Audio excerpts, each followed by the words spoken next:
გამარჯობა მეგობრებო, ავირჩიოთ ადამიანი, რომელსაც ვენდობით პარტნიორი, რა თქმა უნდა.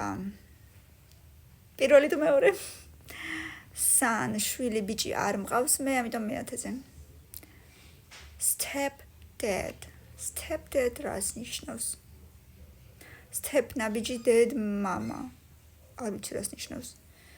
Ex არ მჭირდება, ex idol. Idols არ ვენდობი, იმიტომ რომ რა ვიცი, უბრალოდ მღერის და მეტი არაფერი.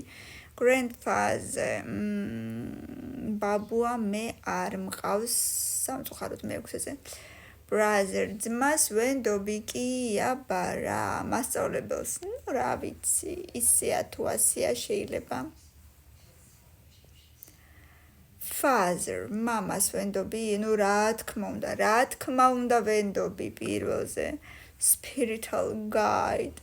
Spiritual guide ვინ არის საერთოდ? ვინ არის და რა თმინდა და რატომ უნდა ვენდო, მაგრამ სხვა ადგილი არა გვაქვს და მეოთხეზე იყოს ეს. ამიტომ ბევრი ლაიკები და კომენტარები, გამომიწერეთ და გამიზიარეთ. პაკა.